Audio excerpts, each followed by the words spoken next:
macaafa Ruut boqonnaa tokko kaastanii madigdamii lamaatti gaafa ilaaltan murtoo ulfaataa argitu. Beeshaalee lakkoofsa 14 kaastanii murtoo wussaane murtoo obboleettii utuu biyya qabdu biyya dhabde utuu maatii qabdu maatii dhabde waa'ee obboleettii tokko argitu.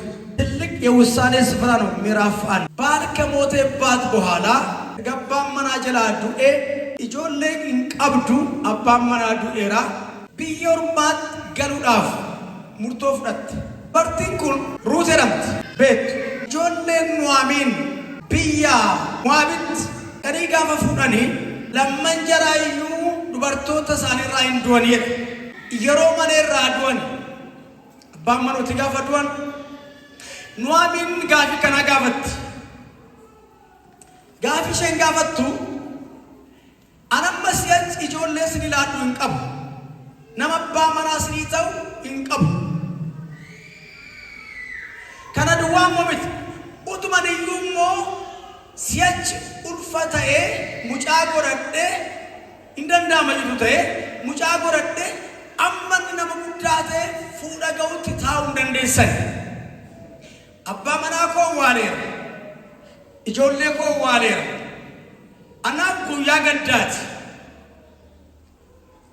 መቃንኮ ጅጅራሜር አንገዳንም በየኮት ዴቢያ ኢሲንገሩ ጨራቀ ዋንቴፍ ኤሩሙ ደንደሱ አለጉደጁ ደንደሱ ዋንቴፍ ነራ አደባይቴ ኦርፋ ከንጀረብቱፍ ሩት ከንጀረምቱፍ ጋፊ ከናን የሲት ሀማቲ ከነመድቡ ጋፈሸና ከጀቱ ሸንሱን አሪፈቴ ሙርቶን ታን ሙርቴስቴ ነጋቴቴ ኡንገቴ ብራባቴ ጀነመጫ ቻው ማግባት ስለምፈልግ ያለ ባል መቀመጥ ስለማልፈልግ ቻው እሺ የቴን በተደምት ሩት ገሩ ሙርቶት ወዱበት ጀቸና መሱ ከነሱ ጀቸ ጀባ ዱበት ማልጀቲ ኖ አኒፋታ ደደምባል ዋልኒኬ ዋቀኮ ቢይኬ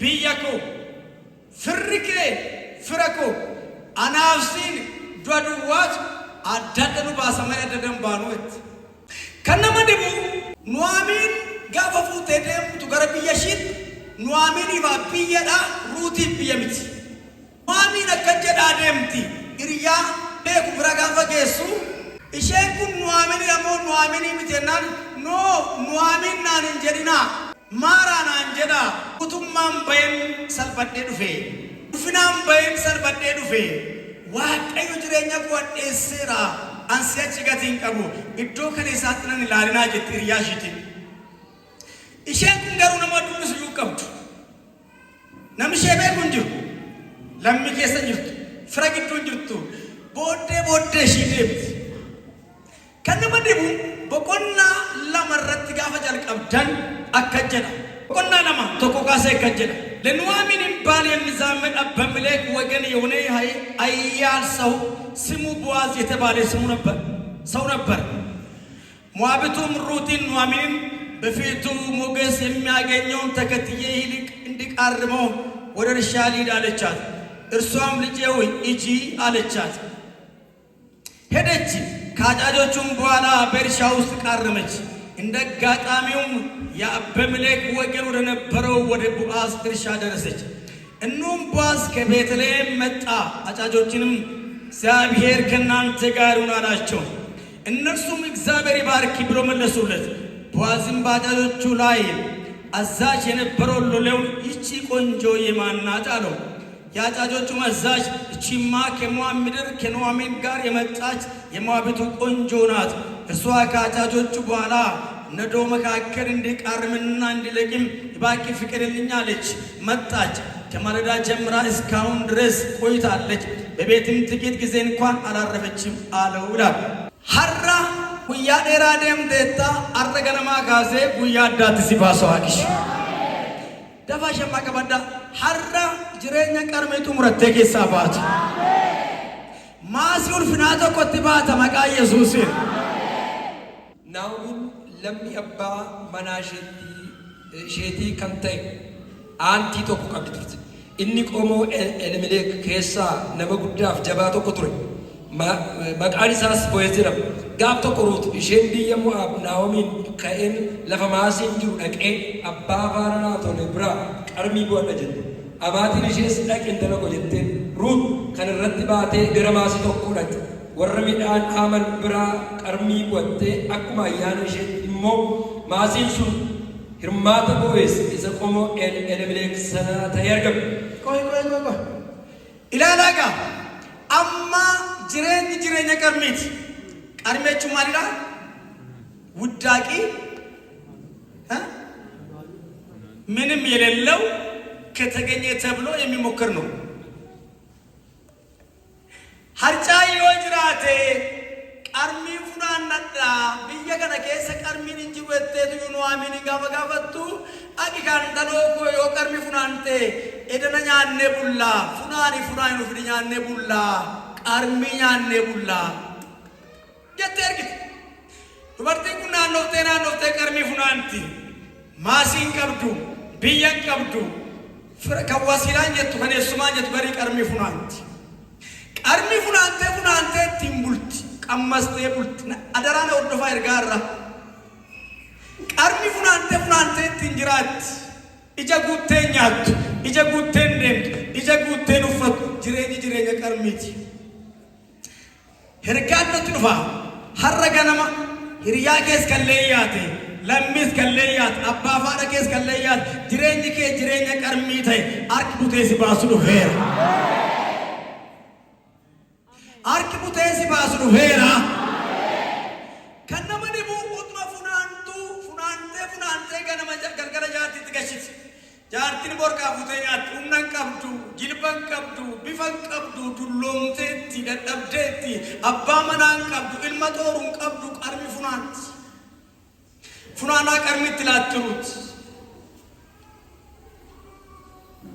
Warri qarmii funaanaa humna keessan fixxan bifa keessan fixxanne fooniin hin teenye hin dadhabdu hin hojjettu garuu qarmii sin jalaa ta'e.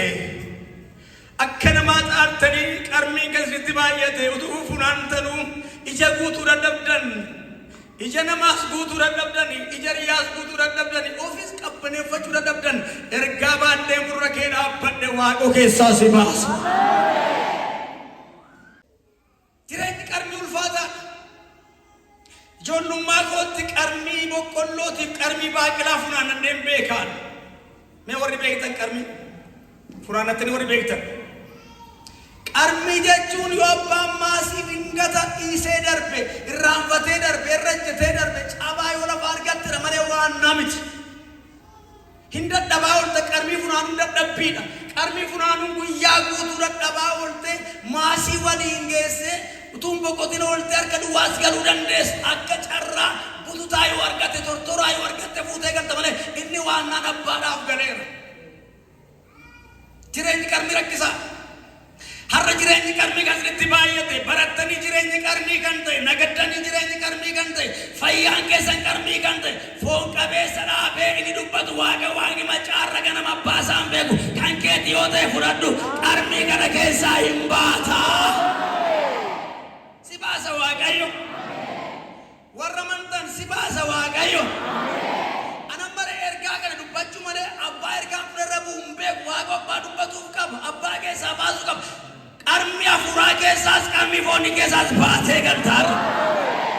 Irraan deebi'a qarmii hafuuraa keessaas qarmii foonii keessaas baatee ija guuttee nama taatee hiilama ulfinni sii deebi'ee surraan sii deebi'ee boqonnaan sii deebi'ee harka Waaqayyoo biratti argitee galta kan keetii yoo ta'e sitti siqaa jira Waaqayyo si baasuudhaafi ariifachaa jira Waaqoo si baasuudhaafi seenaa keetiin jiru ariifachaa jira iyyitamee.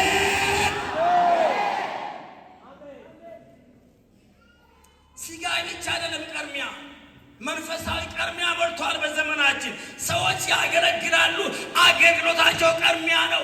ይለፋሉ፣ ቀርሚያ ነው። ይደክማሉ፣ ቀርሚያ ነው። አረሰገለ ነገ አረዋቀዩ ከነቦዴ ስትንዴስ ሰቦዴውት መናኖፍቴ ፉናንቱ ለፈማሲ ቦአዝ ጌሴት ኢሼን ቦአዚ ወሊን ቤት ቦአዝሞ nuaminiidhaan firakkatee sin beektu. Utuma deemtuu maasii bu'aas geesse. Har'a utuma deemtuu lafa eebba kee geessa.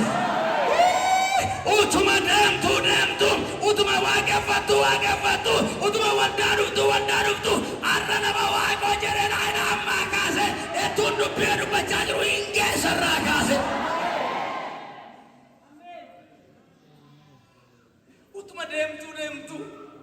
Utuma deemtuu gara maasii bu'aas geesse. Warri bara dheeraa kadhattanii deebii dhabdan siniif kadhatamee siniif raajamee deebii dhabdan kan ku'achuma warreettan kanaan dura achuma har'aa kaasee garuu achuma miti.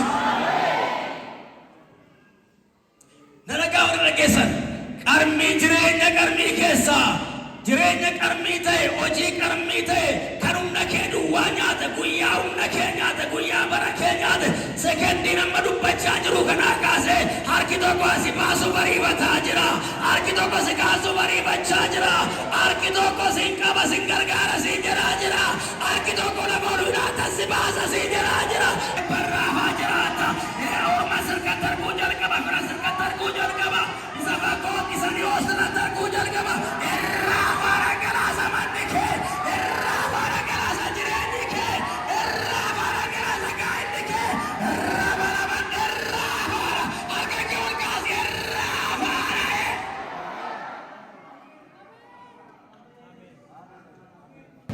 Fayyaan kee foon kee jireenyi kee har'a ganamaa kaase irraa baa jiraata.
Qarmi hore, qarmi waan naa dhabe, qarmi miciree dhabe ta'eera.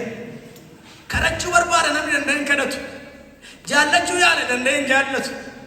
Gooftaan hin jaalladhu, gooftaa keessa garuu dadhabu. Amma wambarii kana amantanii irra teessan miti hin cabottanii. Namni amma wambarii amanattu gooftaan amanattu. Agirmaachuu wambarii amantanii wambarii teessan namni gooftaan amanu. Ani moo inni ma Waaqayyo inni si waame kobaasa amanamaadha. Kanaaf jireenyi qarmii humna namaa nyaatu, jireenyi qarmii fayyaa namaa nyaata, jireenyi qarmii bifa namaa nyaata, jireenyi qarmii abjuu namaa nyaata, qarmii rakkisaa guyyaa duun nama dhaana, galgala boo'ichan nama dhaana. Wanti fuutanii fiddan hin jiru. Waaqayyo akka biyyaan akka dhuunfaatti jireenya qarmii keessa dhaloota na barbaadan nan baasa jedheera. Irraaba. Kanaaf dubartiin kun qarmii funaanti. Qarmii ishee funaantu immoo minaan waan nyaatan barbaacha qarmii funaanti. Waan nyaatan nabdanii warri qarmii funaantan. Jireenyi isinitti dukkanaa'ee hiriyaa kan leeyyaatan. Jireenyi isinitti dukkanaa'ee lammii kan leeyyaatan. Guyyaan kasinitti hadhaa'e. Ani Waaqayyoon badhaabadheen dubbadha. Waaqayyo isatti dadhabde harka qabee keessaa si baasa. Harka qabee si baasa.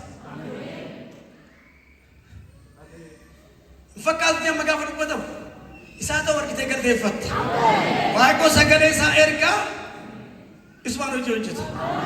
Kanaaf utuma qarmii funaantuu maasii tokkotti baatee dhanaa dubbisne. Kana gidduutti Bo'eez Beetleemii dhufee warra midhaan haaman Waaqayyo simbira haa jiraatu jedhee nagaa isaaniif dhiyeesse. Utuma funaantuu qarmii ormaatiin jalqabdee qarmii firaatti baate. qarmii ormaa irratti jalqabdee qarmii firaatti baate. Amaariኛው ደረሰች ወደ ቦአዝ ማሳ ደረሰች። ሸማሲ ቋንት ባተ አቲ ሞራ ማሲ አባከት ባተ ገብ ከቦአዝ ትባተ ትቡበማይ Isaanis Waaqayyo siyaa eebbisu jedhanii Bo'eez immoo intalli kun kan eenyuuti? Intalli qarmii funaantu sun shentellaa namootaa jirtu sun sheen sun eessa jedhee gaafate. Yaa nama jireenyaan booddee taftee, yaa nama qabeenyaan booddee taftee, yaa nama tajaajilaan booddee taftee, yaa sabarattee booddee taftee, yaa satuuqattuu nagaddu booddee taftee, annaa baddee miti jilbeeffadhee ergaa Waaqayyoo sitti himaa akkasii jira Waaqayyo har'a ija koo sirra buufadheera. Har'a booddee jirta malee bor booddeetti laftu. Booddee fuudhee dura si buusuu beeka Waaqayyo. Booddee fuudhee duratti nama dabarsuu beeka Waaqayyo. Booddee fuudhee duratti nama dabarsuu namana Waaqayyo isa kan kootiitii kan keen beeku. Anayyuu booddeedhaa fuudhee nama na godhee safaraa fuudhee nama na godhee inni amantaa yoo ta'e kan keessa har'a ganama siifa jalqabu. Intalli sunee saduraan isii isatti galmeetu. Sheenu manaa. Naayichi inni warra midhaan haaman sana irratti aboon kennameef deebisee isheenoo intala ishee Naa'omii wajjin biyya Mo'aabii dhufteedha jedhe. Isheen Goy mucaa banuutiin jedhamtu abbaa ishii namni hin beeku. Abbaa keetii gaasoo amma salphaan se'e. Intala banuutiin jedhamtu haadha ishii namni hin beeku. Maaliif waaman? Nama biyya kanaa miti isheen. Nama biyya kanaa miti. Nu'aaminii wajjin biyya Mo'aabiitiin dhufte isheen Mo'aabaawii malee biyya kana miti dhaloonni isiis miti. Eessuma ishii hin beeknu, fira ishii hin beeknu, maa ishii hin beeknu. Kan nama dhabde, kan fira dhabde, utuu dhabduus kan hiriyyaan si dhiise har'a jaalalleen tokko maqaa kee waamuu isaa hin oolu. አገር ያላት በአገሯ ብቻ ተጠራች። ሞዓባዊ ነች እንጂ የእገሌ ልጅ አይደለችም። ሃሌሉያ! አንተኮ ተኮናንኑ ቤገኑ ራንፈታ አለናሌኑ ነገታ namni nama laala fuula laala qabeenya laale uffata laale namatti siqa kan akkanumatti namatti siqu lammii caala fira caala kan namatti siqu michuun lafoonaa gargaaraan dhugaa Yesuus yeroo dhiyootti namoota baay'ee gola mana isaanii galee gola boonja isaanii galee seenaa jaraanan jijjiira jira kan keeti yoo ta'e hiitameen. Intalattiin kun gadeenyu tennaani Nu'aaminii wajjin kan dhufte nama biyya Mo'aabii malee ijoollee biyya kana miti. nama biyyaan ishee as keessaa fira qabdu as keessaa namni qabdu lammiis dhabuu dandeessa firas dhabuu dandeessa utuu qabduus immoo dhabuu dandeessa lammii caalu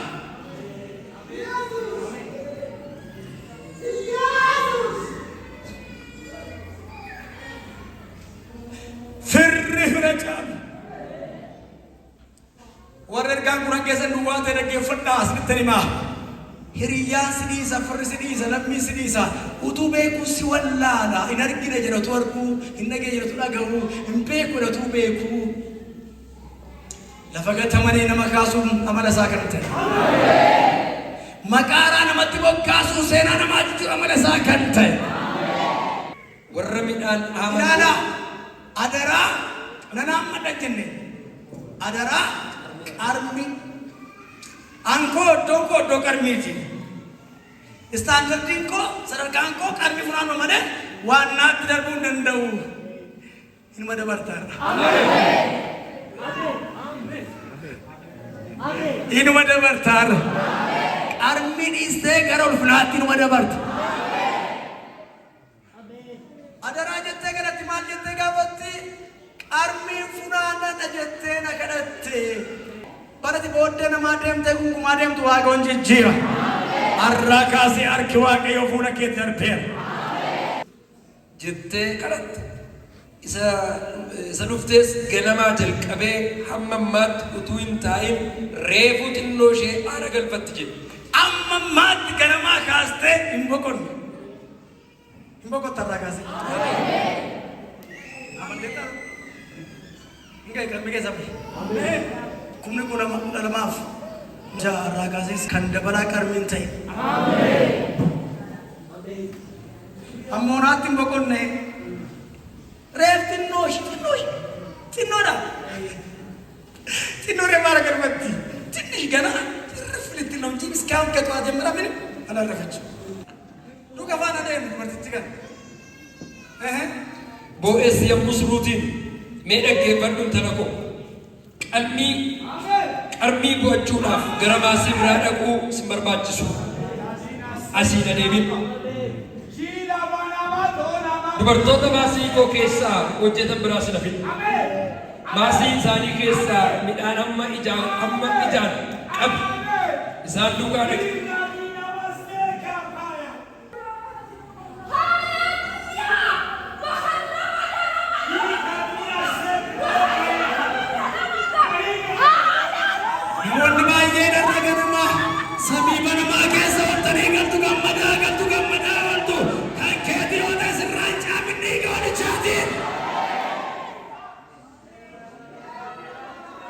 qabeenya caalu samii banamaa keessa dhaabatanii deemuudha qabeenya caalu samii banamaa keessa faarfataa jiraachuudha qabeenyi caalu samii banamaa keessa lallabaa jiraachuudha natti mul'ata samii banamaa keessa dhalootatu galarraa kaasee siga shabiddi Waaqayyoo samii banamaa keessa humna kee daadoo nyaate si gadhiisa inni jilba kee nyaate si gadhiisa inni bara kee nyaate si gadhiisa in boqotarraa kaase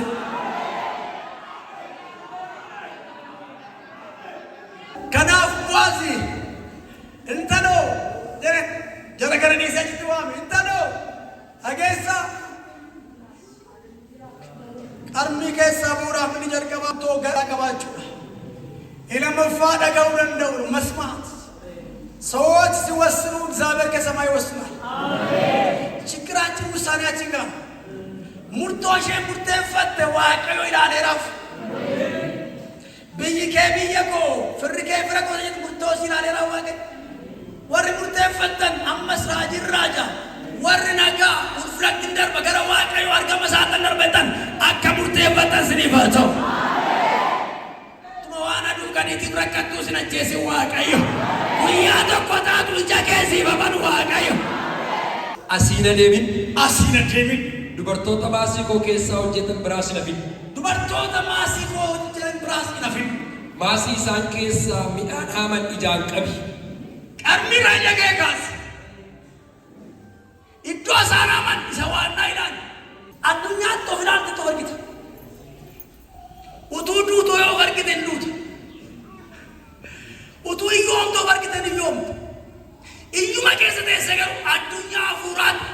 kan argaa yoo dhugaa waaqa jiraata harki waaqa dhugachiinsi gaa. Ilaalchi murteessaa iddoo itti filaantu lafa argite. Asin ilaalini qarmiin ilaalini iddoo jarri amanu isa waannaa ilaali. ከቀርሚያ ወደ ዋናው ይችላል እኔ ይፈቀዳል ባለማሳው ካለ ይፈቀዳል ይቻላል ይቻላል